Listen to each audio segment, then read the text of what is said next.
About to get into the game very shortly. Frank's opponent is going to be Matt Marsick, not a player that I'm familiar with, but definitely someone who should be excited to be at this point in the tournament on that win and in round. And he looks like he will be playing the Ultra Necrozma deck that, and we haven't seen on camera yet today. We are going to feature 6 different decks across these rounds. Right. But I think what a lot of people expected to be a role player here. Not a huge surprise, just a good solid deck. Yeah, not something that really saw too much play in Expanded, but I think most players agreed coming in that it was going to be much more played this tournament than it was in Dallas. It's solid attack. Luster of Downfall doing 170 damage for just 1 energy attachment with Double Dragon Energy. I mean, doing 170 damage as a 1-prize Pokemon for 1 attachment is really, really strong. Taking a look at both players' prizes here.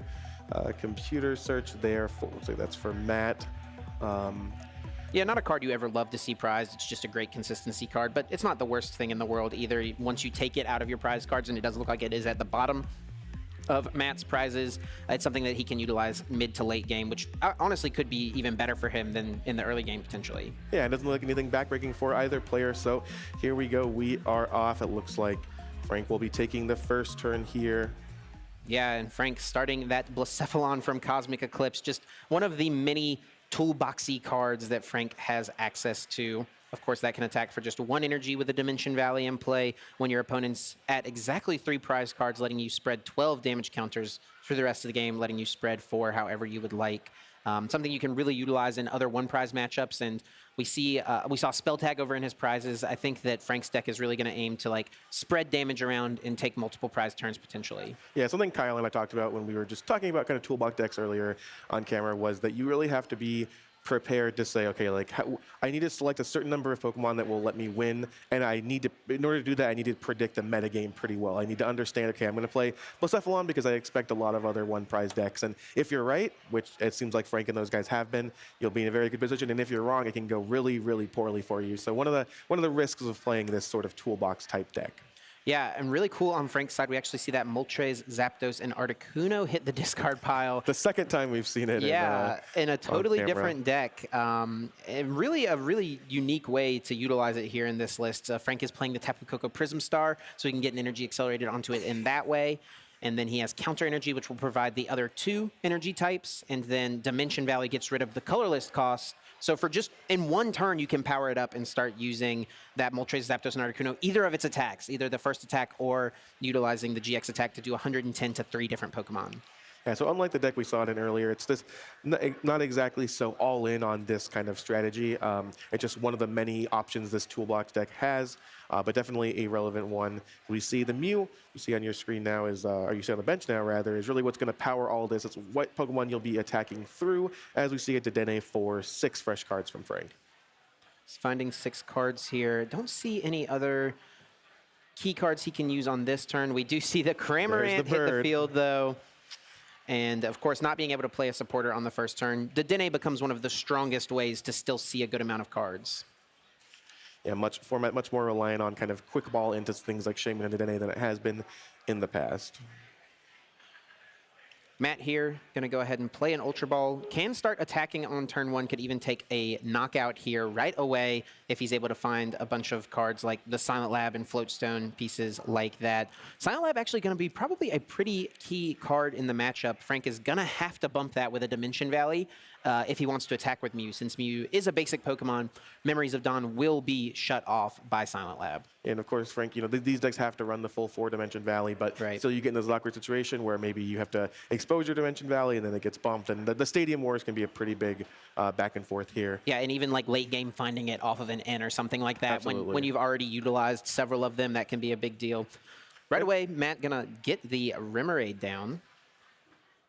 Trying to build up a little draw engine with the Octillery. So I know that Frank's deck is kind of a brand new creation, and I know that we haven't seen a whole lot of Ultra Necrozma expanded. But what do you, just looking at this, you know, base level, what do you think about the matchup? Where do you think things are headed here? Well, it is a 1-prizer mirror, so typically that would favor the player who takes the first prize, which we see Matt was unable to do, just having to go for a collect on the Grimer. But Frank's list is actually built in a way that he can take multiple prizes with something like the Blacephalon, with something like the Bird Trio. So really, realistically, I kind of would have to give the edge to Frank for that. Yeah, it seems like Frank. It seems like he has the ability to go over the top of both the single prize and Oh, the wait. multiple prize deck. Frank could just win the game here. Does he have a second Moltres Zapdos Articuno? No, it doesn't look like it. No, just running the single copy there, unfortunately. But yeah, that type of Coco, the Mew. Yeah, if he, got that energy acceleration, found the Dimension Valley. I mean, if he finds a rescue stretcher, he definitely could still realistically do it here. There's a Sycamore. 7 fresh cards for Frank. Can't do. Is the Bird Trio going to be what we? There's the rescue talk of stretcher the- in Valley. Does he have a lightning energy though in the discard pile? I think he's got it if he doesn't have the light, as long as he has a lightning energy. Looks like Frank's considering his options. We do see that Dimension Valley. Looks like no, he's just going to go ahead and retreat up to the Mew.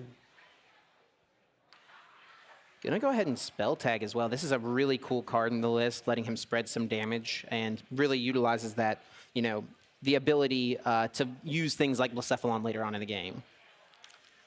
Yeah, the spell tag, the Mew interactions. You do things for such little resources here. As Right. as we see the beak catch from the Cramorant. Yeah, via really the Mew. cool. Yeah, able to use it for free. It is a colorless attack, and with Dimension Valley in play, doesn't even need an energy attached. Just going to let him search his deck for up to 2 cards and putting them into his hand. This is going to let Frank set up some big plays moving forward. Yeah, and remember, we just saw Matt, have to collect and pass last turn. He didn't really have much to put together, so his hands could still be just unplayable.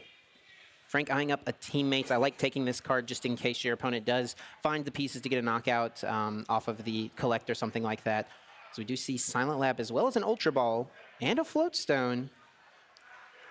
So Matt definitely has options here. It looks like he's going to decide what he wants to do with the Ultra Ball first. Rescue Stretcher and Sudowoodo going away. Yes, we see the light counter package in Matt's list, being able to have the option to utilize something like Sudowoodo with counter energy. Not really going to be too relevant, I feel like, in this matchup. I guess using, copying Cramorant's attack to snipe some damage could be okay, but that would require 2 attachments to Sudowoodo and also require you to be behind on prizes. So not super likely we'll see that be relevant. Yeah, not the match that's really in here for as we see that Ultra Ball get the Octillery. We're going to see an Ultra Necrozma as well. So this turn's turned out much better for him.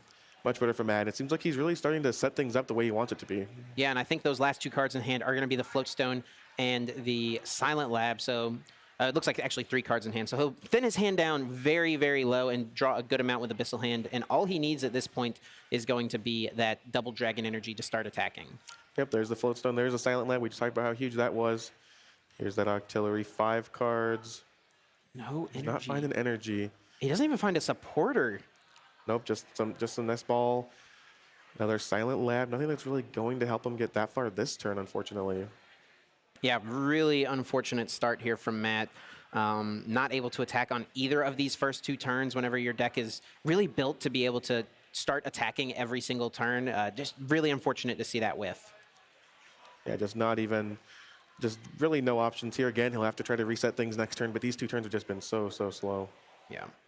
We might even just see another collect. I mean, that's probably his best attack to utilize this turn. Setting up a Alolan Muck, though, could be pretty huge since that would just turn off Mew for the rest of the game. That would force Frank to, attach to something like Cramorant manually over the course of 3 turns to take the knockout, or 2 turns with a double colorless energy.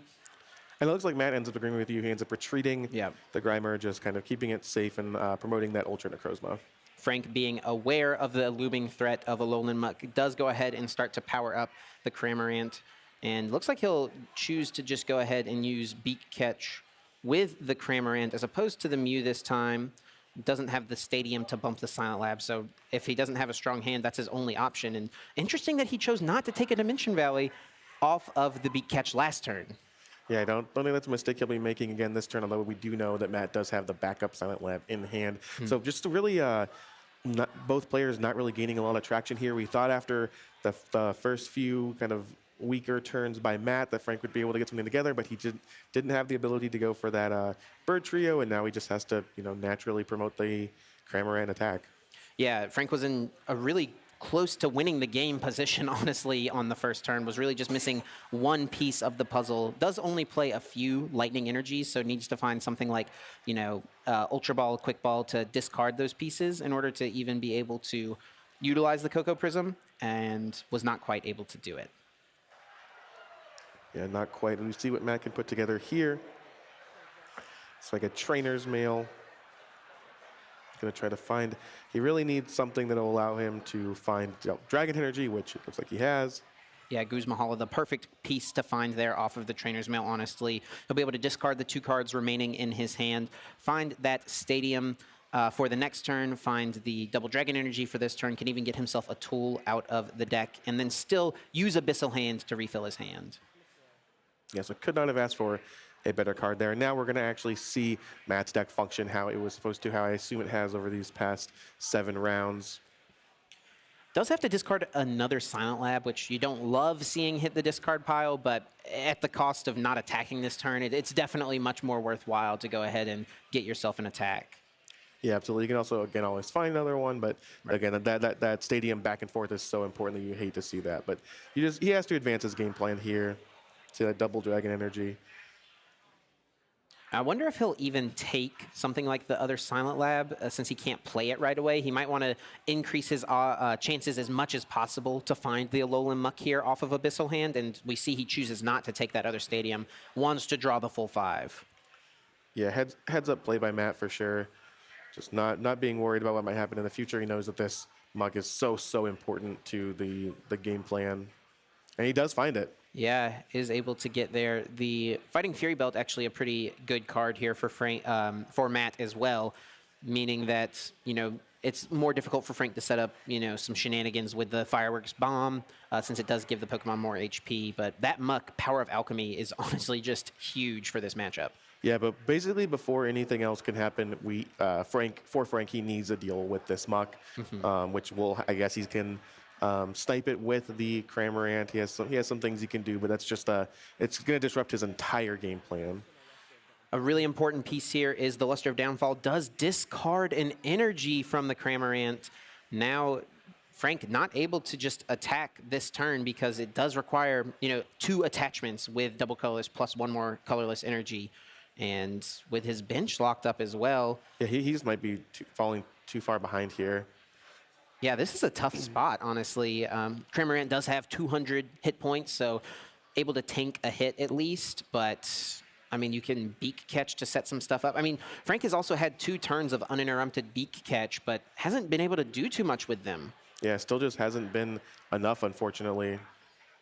And I almost wonder if, like, you know, Frank just kind of made the wrong call off of the Beak Catch, thinking like his opponent was going to go one way, and then, like we saw him take the teammates the first turn, his opponent didn't get a knockout. Right. And then that meant that Frank's next turn was weak because he, you know, spent one of those 2 cards finding a teammates. And he does have the Dimension Valley now, but not exactly going to work out great for him. Here comes the Quick Ball. I don't think, yeah, Frank does play the 1 copy of Stealthy Hood, which could be useful on one of these Mews. So if he can find that and throw it down to this benched Mew that doesn't have a tool on it already and find a way to move the Cramorant, then we could see him take, you know, Beak Shot, just knock out this Alolan Muck right away. But no, he just takes the Bird Trio and passes, it looks like. And we're back to Matt, and wow, Matt had such a bad start, didn't really do anything at all, and Frank could not capitalize, and now is just being locked on because of this Muck. And we will see that Frank has had a couple of turns to build up a pretty good-sized hand, so this is the perfect time to be playing an in, right? Whenever your opponent, when you're about to be taking a 2-prize knockout, you're still going to get the full effect, finding 6 cards, and you know you're disrupting the Beak Catch from your opponent. Yeah, absolutely. Six fresh cards for each player, and I think Matt just really needs to keep pressing this advantage here. Frank is going to need to put a lot together. Of course, you know, both players are still at 6 prizes. There's still a lot of game left to be played, but unfortunately, Frank just had such a hard time executing his game plan as long as that Muck is on the board. Yeah, I mean, we did talk about how, you know, Frank does have a little bit more, you know, play around potential with his list, you know, being able to spread damage with things like the spell tags, but Field Blower, a pretty big card, gets rid of a spell tag, and Matt choosing to leave the float. Oh, no, he does get rid of the Dimension Valley there. Yeah, just leaving the Float Stone. Can't really do much about that. Yeah. And there's a knockout. No more Cramorant.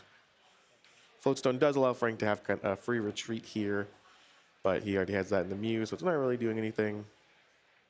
I think we're going to need to see Frank find that Stealthy Hood he plays. That's going to be pretty important for him here. He does have the one Guzma Hala, so that's a way he could find it. Yeah, I mean, I just don't see what Frank can really, how he can really interact without that Stealthy Hood. A really important card for Frank's deck is Teammates. We saw him take it earlier on in the game, but wasn't able to get it into the discard pile. So just has to go for Sycamore here, where normally using Teammates to find the specific cards would have been put him in a much better spot. Frank not really sure. Yeah, it looks like his body language is just a lot of frustration, really unsure what to do to kind of get ahead here. You can use Watch and Learn with Sudowoodo. This will pick up the KO. Normally, Sudowoodo included to knock out things like Snorlax VMAX, but comes up pretty big here in this matchup, taking out the Ultra Necrozma. And we do see the knockout here. Alolan Muck becomes active on Matt's side. Matt with a computer search in hand. Seems like his hand is totally fine to be able to respond here. Just needs to, again, not expose that Alolan Muck. Just kind of try to keep Frank off of Stealthy Hood or a way of dealing with the Muck for as long as possible. And hopefully just grind out the rest of this game. Yeah, it does have that computer search. We saw it prized. He was able to take it, so perfect time, honestly, to find it. And also has Teammates, going to choose to discard it, but that is a great, card that he could utilize this turn. We also talked a little bit about how both of these decks are playing single prize attackers and kind of initiating a prize trade, but of course that Cramorant is a V. It is worth 2 prizes, so Matt is not only ahead on the board and kind of locking Frank out, but also ahead on prizes, so he has a little bit of room to give if something goes wrong. Frank has left only, just the Dedenne in play, so I guess something that Matt could try to do would be playing around the Fireworks Bomb turn from Frank by finding a Guzma or something on Dedenne here. And he does eye up the Great Catcher. That's exactly what he's opting for. This means that Frank won't get that extra damage spread with Fireworks Bomb. So really a great scenario. Yeah, great place to be if you're Matt. Frank knows exactly what's going on here. Matt's playing very well, just kind of realizing that he's ahead, but just he can't afford to make any mistakes still. He does find, still has a VS Seeker in his hand, has not played a supporter yet, so we could see him grab that Teammates back that he discarded earlier on if he wants to utilize that. I think just getting another Ultra Necrozma down, putting an energy on it could be good, making yourself a little more in-proof later on in the game. Of course, Octillery already does a great job of that, but yeah. A stream of attackers is just important here. This is the something you'll see with these one prize decks is that they're not so much in this situation exactly, but you'll see their attackers getting knocked out back and forth, and it can often be the first person to, nope, I didn't find my attacker. I just have to pass. That actually just loses the game for them. Silent Lab could be a big card here for Matt as well, but it looks like he is going to opt for VS Seeker.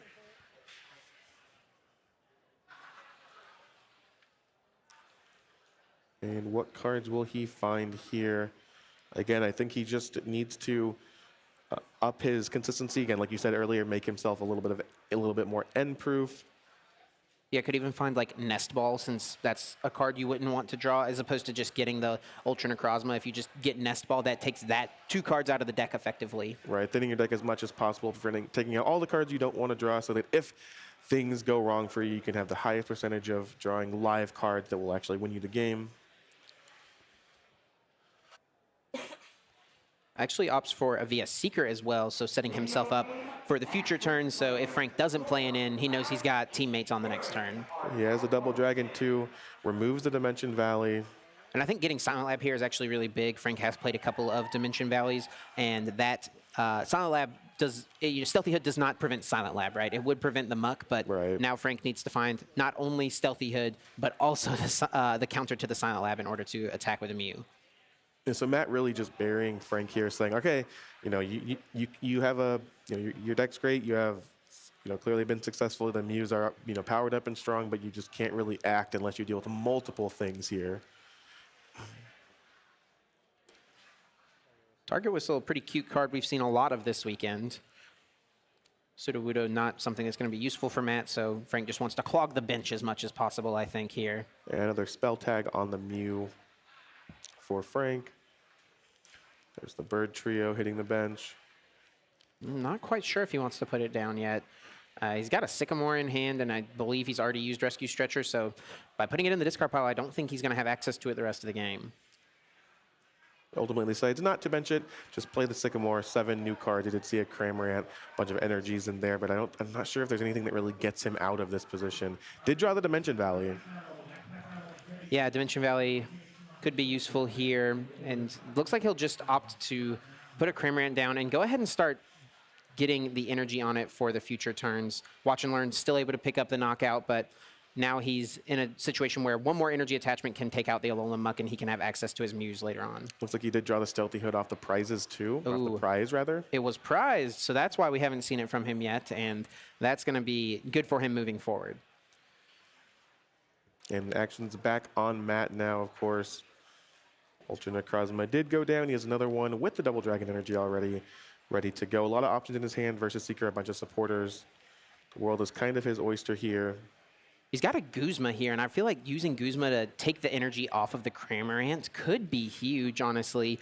Getting rid of this double colorless energy makes it much more difficult for Frank to get off a relevant attack on the next turn, and makes it so that your Muck is much more likely to be safe.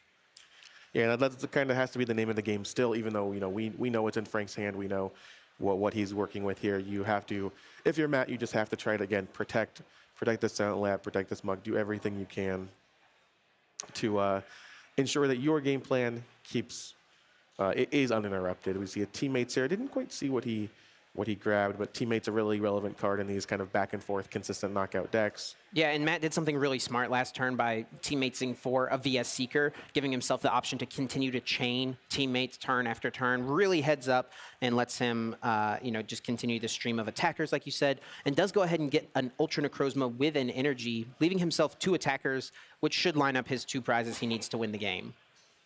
Yeah, very clean, tight play here. Just not, Matt has had the game plan going in. He executed it perfectly, and that's leaves him with a single prize left versus Frank's 4. And Frank is in a tough spot, and yeah, we will just see the concession. I mean, he could bring up Cramorant, get an energy on it, take a snipe knockout on one of these benched Pokemon, and then combine it with an N and hope that's enough. But even then, I think this is a situation where you just have to accept, I'm probably going to lose this game. My best play here is to concede and hope that I can win a game 2 and 3. Yeah, and the unfortunate thing for Frank there, besides just straight up losing the game, is that he was never, I think, until that last turn in a position where he should have conceded. A lot of times you'll see players, maybe Frank should have conceded 10 minutes ago to save time. But with him just needing to kind of put together I need an energy, I need to draw a Hood, I need to draw Dimension Valley, whatever. He's always just like a turn or 2 away from swinging things back in his direction. And so unfortunately for Frank, Matt takes the first game, and there's still a lot of time left in the round, but things did not go well for Frank. One thing about Frank, he's a long-time player, very successful player, always is coming up with new innovative decks, and there's kind of this constant running joke about other players will succeed with his deck. He'll come up with something, and he'll lose his win and in, and his friend will win the entire tournament. Right, and we saw that same thing happen in Dallas, right? Hunter Butler was very quick to give credit to Frank for the success that he found in Dallas, winning with his Roxy Chomp deck in the expanded format. Really a new and innovative deck that Frank was kind of the mastermind behind. Hunter was able to take it to a first place victory. I believe Hunter is actually playing this same deck as well this weekend, so the same kind of crew coming together and finding these unique, really fun and cool strategies. And now Frank here in a position where he can win, get himself into day 2, and hopefully make a deep run. Yeah, Frank is trying to put together a run here, but of course Matt is just a little bit closer as he won game 1 and just needs to win 1 more game throughout this match to make day 2. So it might, the curse might still be on Frank. Can he actually get there? He does have a little bit of work to do. In Frank's prizes, we actually saw the Eviltal GX, a really interesting inclusion with a spell tag. After a knockout, you can use that to pick up a clean one-hit KO on something like a Morpeko VMAX or Snorlax VMAX, one of these big 3-prize Pokemon. Not something I'm sure we'll see in this matchup, but a really unique inclusion in the list as well. Yeah, just a great way to be able to say, okay, whatever it is, I'm taking this knockout here. Maybe I don't have the right cards to put things together exactly how I want them to be, but I can just immediately respond. And Frank is just a great player, a great deck builder. I mean, Matt is clearly playing played really tight in that match. It's just a great back and forth match, and whoever wins it will be a welcome addition to day 2 here in Collinsville. Absolutely. And we actually saw a situation in that first game where Matt used Collect on turn 1 with Alolan Grimer, and that was a really big opening looking back at things for Frank to capitalize, take a knockout, deal with that Grimer before it has the chance to become a Muck. Right away, I think Matt realized the importance of Alolan Muck by retreating it on the next turn, not using Collect the second time. But kind of a situation where, Frank didn't get rewarded by his opponent going for that play and missed the knockout, and then Matt was able to just capitalize and sweep through the game. Well, it's really important on Matt's side of that to not get discouraged, not go on tilt, as they say, and just be like, okay, well, I have to collect on turn 1. I'm probably going to lose, but if things go right and Frank misses and the top of my deck is nice to me, I'm going to win, and that's what happened. And so it's really important to just kind of play tight and make sure that you're not giving up any value. So I believe we did see 3 mulligans on Matt's side, so Frank will get 3 additional cards to start this game. Really big difference between starting the game with 6 cards in hand and 9 cards. It's going to leave a lot more options. And once again, computer searching the prizes. All right, and we are off now. Looks like Sudowoodo is facing down a Cramorant. Matt is going first. Yeah, so interesting choice here. Frank chose to go second, and I think that kind of what we've talked about in these one-prize matchups, getting the first knockout is huge. And, Matt's able to slow Frank down potentially with a Silent Lab, but looks like Frank's already got the answer to it. Yeah, and that was Matt's only play as well, just Silent Lab pass, of course, cannot play support due to the new first turn rule, doesn't have any energy. Do see he has an Octillery in hand for next turn, but now we're on Frank. He has a Camarant, he has the Guzman Hall, it looks like. Coming down here, trying to decide what to discard. Yeah, this will get him that Dimension Valley, so he can bump the Silent Lab. Also can find him like a Float Stone if he wants to move this active Cramorant, or a Spell Tag if he wants to throw it down onto a Mew. I'm not sure if he had an attacker in his hand, though, so we'll have to see if he has like a Quick Ball or just one of the Mews in his hand to start attacking right away. Yeah, Frank taking advantage of being able to, he's going second, he can play a supporter, he can potentially get a knockout. We do see the combination of Spell Tag, Dimension Valley, and double colorless energy. Getting rid of this Silent Lab will be huge. We saw a lot of tension around that in the first game. And there's a lot more where that came from, but being kind of one up on the trade there, we do see that Quick Ball that you mentioned. So now Frank will be able to find an attacker and kind of just build up his board how he wants. Yeah, and I did see the Float Stone in his hand as well, so Cramorant can get moved to the bench, and right away we'll see a Spit Shot taking a knockout, and Frank will be awarded with the first prize of this game. Already so much better of a start, and I feel like he's got to target down that Remoraid here. Yeah, I think when your opponent just does nothing in pass, obviously they could just have a supporter, and that's tough for you, but I think getting rid of, traditionally the kind of line of play would be getting rid of the support Pokemon here. And it looks like that is what Frank is going to do. He realizes it, he takes the first prize, the first knockout, and things are going exactly how he wanted, essentially. Matt here is going to draw for turn. Looks like he does have a supporter. He's got the Nest Ball in hand at least, so he can get another Pokemon out. But yeah, it's like one of the situations, like you said, you don't know if your opponent truly does have a bad hand or if just the new supporter rule kind of messed him up. Yeah, it looks like Guzma and Hala is coming down that Octillery, so Matt did have the Octillery to evolve in and kind of start drawing cards for this turn, but unfortunately that Remoraid is no more, and the Field Blower goes away. Field Blower card we saw become relevant last time. Yeah, Guzma Hala here going to find exactly what Frank needs. Gets him that Float Stone to move this active Pokemon. Silent Lab will turn off the ability from Ultra Necrozma, and Double Dragon provides the energy needed. These 3 cards here, perfect. Exactly what he wants to find. Yeah, just Guzman Hall has just been so strong. I mean, it's a strong card in general, but this weekend, especially these past few rounds, we've seen it just do so much work for all of these players. And that Spit Shot taking the knockout on Remoraid becomes much more impactful now as well, because as we see, Matt had the Octillery. If he was able to Guzman Hala and fill his hand back up with Abyssal Hand, he'd be in a really solid spot. As it is, though, I think he's got this Nest Ball and a VS Seeker and no other supporters in his discard pile besides Guzman Hala. Yeah, he's basically just kind of resetting things, I guess. He's just saying, I'm getting rid of your Dimension Valley. I'm kind of trying to lock you out again, but he's not really making a ton of headway. Sure. We do see the Nest Ball come down. And I find that Grimer. Yeah, I think another interesting choice here from Matt was discarding the Octillery as opposed to like the VS Seeker in his hand.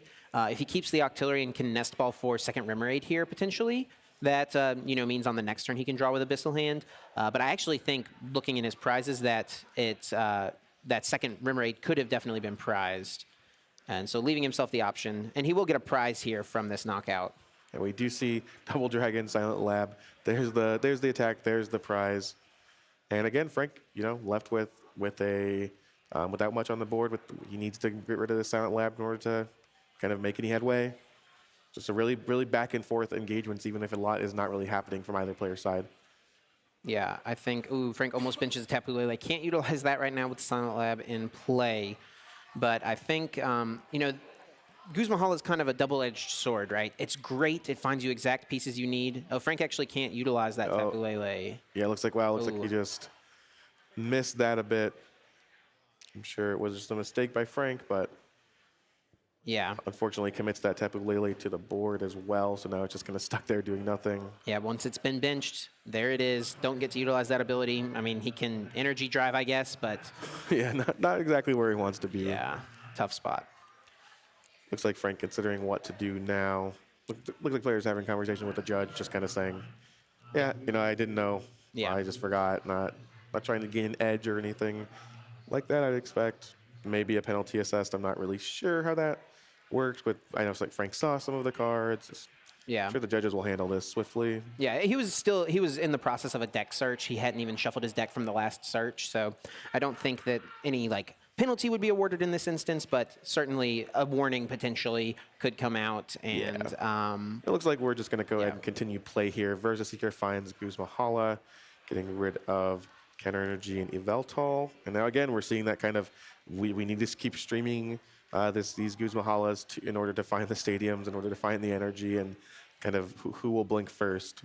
Yeah, and Spit Shot here should be targeting that Alolan Grimer. I think Frank wants to deal with that before Alolan Muck becomes a threat. And so already a much better position, but this is kind of what I was saying before the issue with the Lele came up, is that Guzma Hala, while it finds you exact pieces when you need it, it really doesn't advance your board state in any way. Like you don't increase your hand size with something like a Sycamore. Right. You don't get to find exact pieces with teammates to set up for next turn. You're limited to what you can find. Right, exactly. It does look like Frank got a 2 prize card penalty for that illegal search. Again, he did look at, he saw cards in his deck. Don't think it was intentional, but that was the ruling, just so we can follow along at home. As we go to Matt's turn now, after, again, as you accurately predicted, that Grimer is gone. And Matt's left with a pretty weak hand. We know he has that VS Seeker. Oh, wait, no, is there a Juniper there? I can't quite make out the cards in Matt's hand. He's kind of torn on what to do, I think. He's got Special Charge in hand. He does have the Juniper. Yeah, and so I think he's in a situation where he's like, should I just Guzma and Hala and get myself guaranteed pieces, find the stadium? He could actually just use Guzma Hala for the first effect, doesn't even have to, discard cards. Right. Could just guarantee himself the Silent Lab so that he can get off the attack this turn. Because now things are different for Matt, right? You hate to see a prize penalty at any point in the game, but it's how it happened, and now Matt needs to take 2 less prizes. His game plan definitely can change from this. Yeah, so again, Matt's, just so you can see on your screen, Matt's prizes are still out. He doesn't get to take prizes. He just needs to take 2 fewer to win the game. And so, like you said, that changes so much. We've been talking about the prize trade all match, and now it's just completely different. And he does decide to go for kind of the more conservative play and say, you know what, I can Juniper next turn. For now, I just want to try and shut you down and take these prizes quickly. And does hang on to the Juniper by doing this, like you said. Finding that stadium is really the only piece he needed this turn to get a knockout, so it's going to work out perfectly. Yeah, absolutely. Doesn't just. I've been impressed with Matt's kind of consistent sort of conservative play throughout this entire match. What was Frank's draw for turn? He's just going to attach to Cramorant here. If he has to just use Beak Catch, that's so slow, and with the prize penalty, it's going to put him in a really tough spot. Yeah, I don't really think he has much going on. He just immediately attaches, uses Beat Catch, thinks for maybe half a second, and then just has to do it here. And if you're Matt, you have to be so excited. You only need to take 2 more prizes, 1 more big knockout on any of these Vs or GXs, and it's over. Yeah, and it's such a frustrating misstep from Frank as well, because he did have Guzma Hala with the VS Seeker. I think maybe he just kind of like missequenced. Like he knew what he wanted to do. He knew he wanted to use Guzma Hall to find the pieces, bump the stadium, use the Lele before his opponent could counter the stadium once again. And that's just he just kind of got a little mixed up and a little out of order. Yeah, that can definitely happen. Like that's something. I mean, I don't think that Frank was trying to gain any advantage. Clearly, oh sure, he's on camera. He knows what his opponent knows what's up. He just it's so easy to just kind of miss sequence what you're doing, play the wrong card, and suddenly the game shifts entirely. So Frank with just a beak catch, finding 2 cards. Matt gonna have another turn to just kind of push his advantage here. With only 2 prizes left, all he has to do is knock out... Oh, wait, he should just have game, right? Yeah, it looks like he has the computer search. Yeah, all he needs is a Guzma here. Or to find, like, a great catcher off the Juniper. I couldn't see what he ended up computer searching for, but I know he did get rid of the Juniper off the computer search, it looks like. Yeah, with just... I mean, maybe kind of just a... unsure situation, and he is going to go ahead and field blower away that floatstone. And Juniper, having a second one in hand, will draw him more cards. Let's see, does he find a great catcher though? He does not. Looks like a trainer's mails.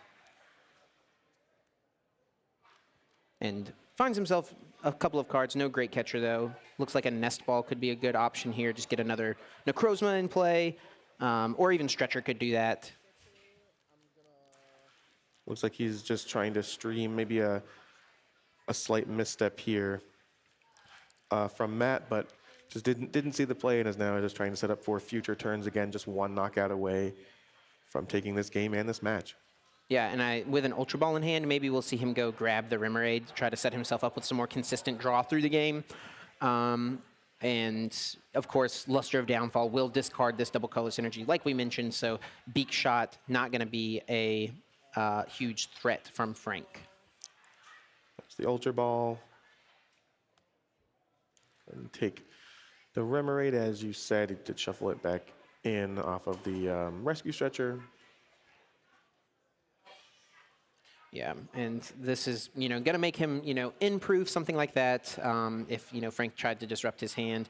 Ooh, opts for the Grimer. Okay, maybe trying to play a little bit of a longer game. Again, the Alolan Muck Silent Lab is just kind of not a hard lock as Frank can get out of it, but it's a very tough lock for Frank to get around. But right. I got to imagine the Remoraid there just would have been a little bit safer of a play. I'm not sure how this. I'm not sure if this game is going to go very long. Although maybe Matt just wants to say, okay, if things go horribly wrong for me, I still have an advantage here. Sure. 170 damage onto Cramorant. Energy has been discarded. And, I mean, Frank, he's got to play it out, right? I mean, he's in a situation where if he loses, he loses the match. So you got to play it out and just hope for something to go your way. But he is in such a tough spot. And it looks like he might just have to commit energy to retreating this turn. So he's going to need to find, like, a Dimension Valley to use Beak Catch with one of these Mews. Yeah, well, so that's what he did. He just attached. He played the Sycamore. He did find the Dimension Valley. Didn't quite get a look at what else was in his hand, but yeah, Frank things not coming together for Frank this match, unfortunately. Yeah, and I mean, he has the Stealthy Hood in hand, not something he can utilize right now, but that could be good moving forward if Matt does find the Alolan Muck. But, I mean, yeah, all Matt needs to close this out is going to be a Guzma or Great Catcher. And we do see again, we talked a little bit how Matt, using kind of in the early turns, not having a great hand, using collect, just kind of trying to stay focused on whatever potential you have to win. This is even 10 times more true for Frank here, as he's very, very close to losing, but still has to think about it, play correctly, and just play to that, 2%, 5%, 10%, whatever happens to be chance that you can actually pull off this game. Yeah, and that's something that separates, good players from great players. Even if you're in such a bad spot, being able to identify those, even 0.5% lines that could eventually win you the game, you've got to play to that. And, maybe something will go your way. Like, there's always a chance, right? And, if you're telling Frank there's a chance, he's going to stick in it and see if he can find the lines to get the win. And he's taking a lot of time here just considering, what exactly do I want? Again, there's only a few, combinations of cards that can actually get me out of this, so I need to just take these cards, cross my fingers, and hope that it's not all over for me. And finding 2 cards, Matt does draw a Trainer's Mail. Immediately plays a Silent Lab to get rid of that Dimension Valley. let's see if this can find a Guzma. Does not. Does not find Double Dragon, 2 Artillery, and a Rescue Stretcher. Neither of those cards are going to really do anything for him here. Yeah, maybe could take the Rescue Stretcher just to not draw it if he wants to like push his advantage here, take a prize, knows that maybe the Rescue Stretcher is not going to matter too much moving forward in the game, but opts to just go ahead and put it back in the deck. Yeah, not even bothering to take it here, just saying I'm so close. I just needed that Rescue Stretcher to find something relevant. And I think with a VS Seeker as his last card in hand, we'll likely just see another Juniper, discarding the hand to fill it up to 7. You have to imagine that this is the plan at this point. There's a VS Seeker. Going to go ahead and show Frank the Juniper. And draw a fresh 7 cards.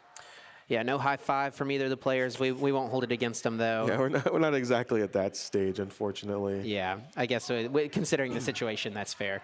Alolan Muck, though, is a pretty big find. That's going to shut down the Memories of Dawn ability on the Muse.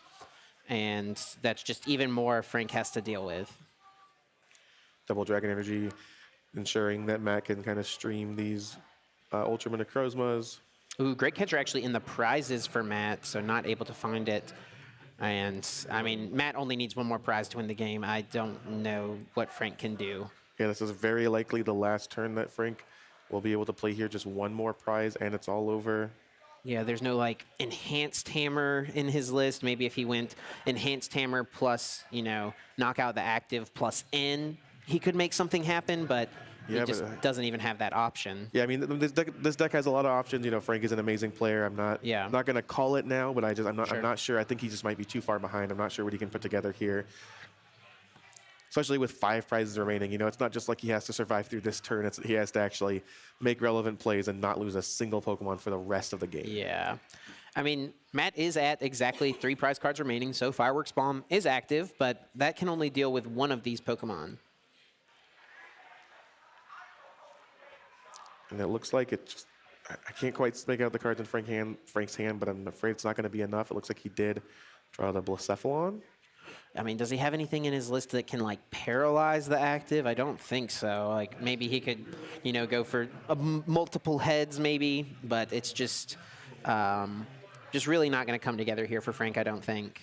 He's got the Counter Energy plus Blacephalon, so that's a play he's got available to him. And also, Dowsing Machine does open up his options as far as what's in his discard pile. And you can see Frank really thinking through this. Just, you know, he's got to know that he's not in a great spot. He's got to know that things are kind of hanging on a very, very loose thread here. But again, going to try to play as tight as he can. Going to try to make the right decisions. It's just really a question of whether there is a play he can make that will leave him, you know, not just game on board for Matt. Right. I mean, he does find the Dimension Valley, so he needed that piece to be able to attack this turn. He does have Stealthy Hood, which does block Mew from being affected by Power of Alchemy. Needed to find the Stadium here so that he could replace Silent Lab, because Stealthy Hood does not prevent that. Yeah, so that's step 1 for Frank. He's got a Counter Energy in hand. Could use Fireworks Bomb with the Mew or the Blacephalon, either one at this point. Spread 12 damage counters however he would like. I mean, maybe if he could have combined this with like a Guzma, brought up the Muck, but yeah. Oh, okay, so here's an out. Frank takes out this Muck. Now Matt needs to find a Silent Lab. So Muck down. There's a Teammates in his hand. I don't know, it depends on how many Silent Labs Matt has gone through at this point. He did have to discard one earlier on with a Guzma and Hala. And if, I mean, wait, this could be it though. If Frank can get multiple turns of Fireworks Bomb off.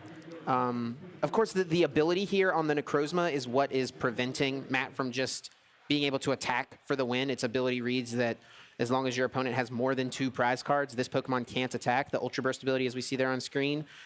So with Frank being at 4, that can't attack yet. And Matt might be down a lot of those resources. Yeah, Frank might be piecing something together here. I mean, let's see, 1, 2, 3, 4. There are 4 Silent Labs in the discard pile, as well as that Dowsing Machine. Wait, I think Frank has found a way. No more access to Silent Lab here. Wait, no. I think Frank just wins this ultimately. As long as he doesn't take a prize and activate Counter Energy, Frank can just spread damage with Fireworks Bomb and then eventually take 4 knockouts in one turn. Just get to a point where he's spreading without actually taking the knockouts until the final turn. I think Frank may have found the line here. We were almost counting it out, and like we said, that 0.5% play, Frank found the line, and he's put himself in a position here where this is not over. Yeah, this is not over at all. We do see a teammates from Matt did not quite see what was taken there, but we'll see if this Matt can actually put things together here. He does take the counter energy, so he's kind of saying, okay, I know if I'm going to win this game, it's going to be through that counter energy. But yeah, he just has to pass back. Oh my gosh, and all Frank needs to do is not take a prize. He needs to spread damage around with Fireworks Bomb and set it up to where he takes all 4 of these remaining prizes in one turn. He could definitely lose the game still if he was to, like, take a knockout here and take a knockout on the next turn, giving your opponent... Oh, he does take out the Rimmerade here. I guess as long as you don't go behind on prizes, this is okay. But you don't ever want to give your opponent an out to counter energy. Right, so there's a knockout, 60 on the Sudowoodo. Frank crawling back here, only 3 prizes remaining.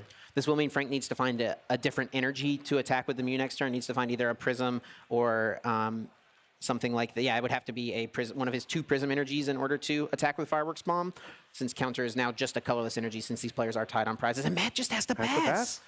All right, wow, Frank really turned this around here. He found the Blacephalon, saw the play, just realized what he needed to do. I gotta believe he has access to the Prism energy if he put himself in that position. Yeah, we will see Quick Ball. There's 1 in the deck, at least 1. I think there is 2 in the deck, so he needs to find it here off of something like a Sycamore, or if he has like a Guzma and Hala in hand, that can find the piece right away. Decides to go for a Tapu Koko Prism Star. I mean, honestly, like, this is a situation where, I mean, Frank can't attack right now. We need to make sure we catch that because he is not behind on prizes anymore. Yeah, things are actually tied up. Matt's going to go ahead and concede that game. I think Frank, ultimately would win the game by just I mean, I think he did have a Via Seeker in his hand and Guzma Hall in the discard pile, so he did just need to find that Prism energy. Yeah. But a situation where Frank was ultimately going to win the game. Yeah, so that was quite a back and forth game. There, we really did not think Frank had many outs, but he actually found it. He did turn off the Ultra Necrozma and was able to take the game eventually. So again, Frank could not attack that last turn because of the counter energy. Things are tied on prizes, but it didn't actually ultimately end up mattering. Matt couldn't really make any headway either, and we are tied 1-1. Yeah, what a game! I mean, Frank, it seemed like things were just going terribly for him. He lost game number 1. Game number 2, he gets that prize penalty.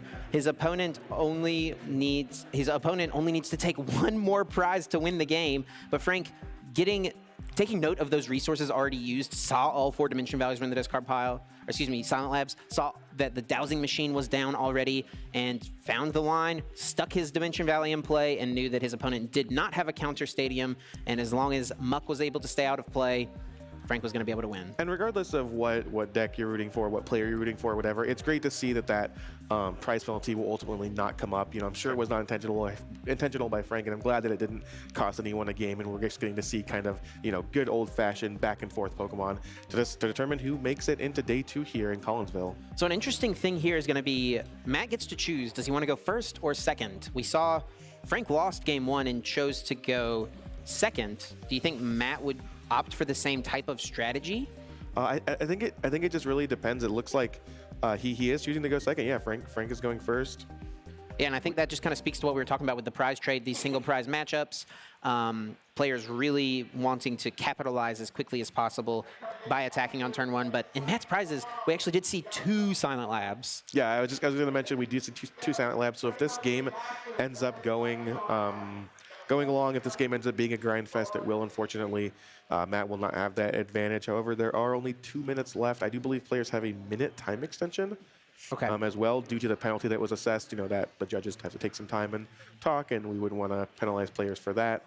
But it's going to be tough for either player to really finish here, although we could see some big explosive bird trio play from Frank like we almost saw in game 1. Yeah, I mean, and that's probably going to be it. Frank didn't get an energy attachment this turn, so that makes it a little more difficult, but if he's behind on prizes, we know that's a play that he can pull off in 1 turn.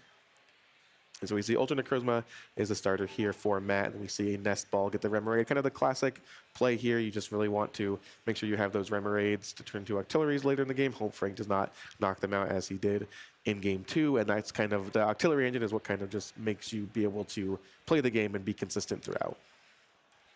Matt does have the Silent Lab in hand. That is huge. After prizing 2, still able to find one in his opening hand, exactly what he wanted to see. Looks like he did have the Guzma Hala, so he would have had that option still regardless to find the stadium, but this means that he's able to play Juniper for turn and hopefully find himself more Pokemon so that he doesn't risk, getting knocked out immediately by a bird trio.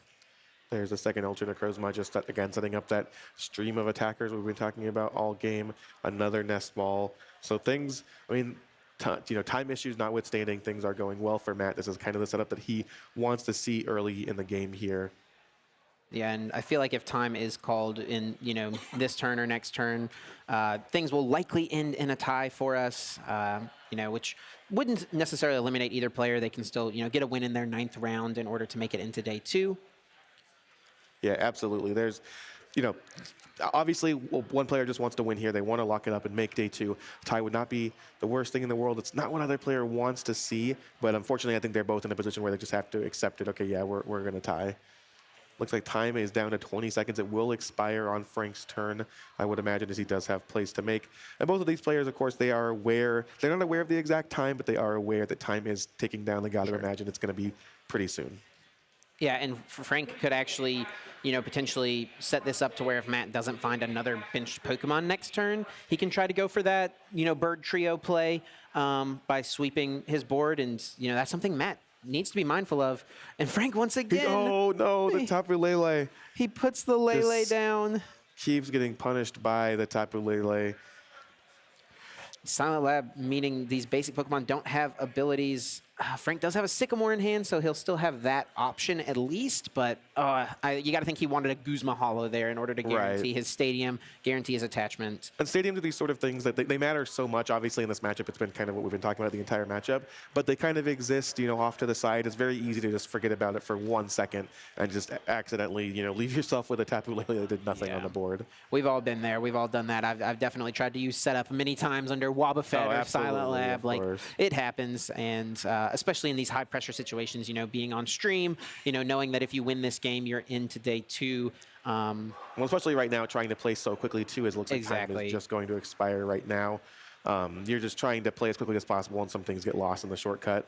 Yeah, and I think time was just called. Frank will be turn 0, meaning Matt will be turn 1, Frank turn 2, and Matt turn 3. So each player, Frank will get to finish this turn, and he'll have 1 additional. Matt will have 2 more turns to try to close things out. The only player I think that can actually win the game here is Frank, and it would involve him taking a knockout this turn, and then Matt not finding another Pokemon to put down, and then Frank could sweep the field with a Sky Legends GX for a knockout. Yeah, but it looks like he's not going to be able to here. You see he just attaches to the Cramorant and is going to search his deck for 2 cards using that Beak Catch ability. Or attack, rather. Yeah, and I mean, Cramorant is definitely in the deck for the Spit Shot attack, being able to do that 160 snipe, but the fact that it has Beak Catch actually just makes the card super cool and way more useful, honestly, especially when you consider the fact that you can use it for free with a Mew with Dimension Valley. Yeah, absolutely. It's just those little things that just make the cards actually, make cards so much better. Looks like, yeah, those dice will be representing there that Frank will have turn 2 while Matt will have turns 1 and 3. Don't really think there's a way out for either player here. Yeah, I don't think Matt can win. I don't think, if Frank, like I said, had taken a knockout last turn, maybe something could have happened for him. But with only having 1 turn remaining and 4 Pokemon in play for Matt, it's not going to happen for Frank. Yeah, so unfortunately, it looks like this match will end in a tie. Players are playing it out just in case. Of course, as we saw last game with the situation with Frank, they know their decks better than we do.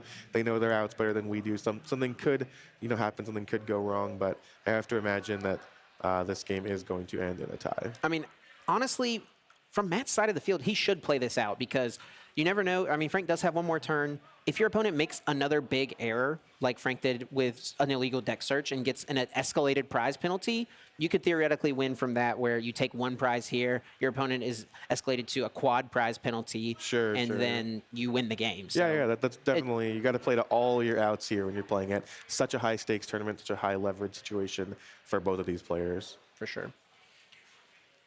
But Matt, going to continue on, just kind of, playing as if time wasn't called, building up his resources, just saying, if there's anything you can do, I don't want you to be able to do it. I want to set up this Alolan Muck. I want to set up this Silent Lab. I just want to be able to prevent you from doing anything you can. Yeah, and you got to think that if this game were to play out, Matt's in a really good position, but as it stands, oh yeah, Frank can't even play the teammates because nothing was knocked out. Yeah, no knockouts there. Teammates actually just cannot be played, so it goes back to Frank's hand. Yep. We will see the Floatstone to at least move the Cramorant. Dimension Valley comes in play. Valley. Energy on the Mew now. And if he finds that Stealthy Hood, he can attack with the Mew here, which would, of course, negate the power of Alchemy from Alolan Muck. And he is still behind on prizes, so Counter Energy is live. And this is Frank's last turn of the game. Again, you see the number 2 by his GX marker. This is a second turn. So he will not have a way to actually win the game here. So now he's just playing to say, okay, is there any kind of wild thing my opponent can do next turn to win? I need to try to prevent them from doing that. Yeah, I'm playing to make sure that, I mean, at this point, he knows he can't win, so you have to make sure you play to not lose, right? Kind of what you're saying, making sure that you don't leave any options open for your opponent. And Frank will go ahead and pass. Matt will be turn 3 of time. This is the last turn of the game, and I think they're realizing, yep, we'll just attack here, and that is... There's the handshake. Yep, that will be a tie. We went into this round saying, okay, whoever wins is going to make day 2 and, be happy, and whoever loses is going to have another shot. Unfortunately, that's not how things turned out. There actually was no winner. The match ends in a tie. But what that means for both of these players is that their backs are against the wall, and they have to win their next round, round 9. And if they both win, they'll make it in. But there's no more there's no more ties. There's nothing. It's just literally you have to win the match. Yeah, the win and end round. Yeah, this is it. You win, you're in. You lose, you are out. It all comes down to this last round. So hopefully for both of these players, they're able to find success. I mean, I think they both played well in this game, mistakes aside. And, their decks are both very unique. And something I really love seeing in the expanded format is, what kind of different flavor players bring as far as their deck choice and the list choice. So, yeah, both players playing really unique decks. Would love to see them both in day 2. And even if Frank doesn't make it, I think we will be seeing, because of the group he's working with, I'm sure we will be seeing that Mew Box deck. That's going to be it for us. Again, you can follow all the action with using that hashtag #PlayPokemon across social media. Unfortunately, neither of these players made it in, but I'm sure if they do, they'll be tweeting, I won the last round and made it in. That's going to be all from our broadcast today. You saw the entire day of video game and trading card game action, but we still have a lot more tournament to play. We have more rounds tomorrow. The top 8 tomorrow will crown a champion tomorrow. Tune in at 10:45 a.m. Central Time.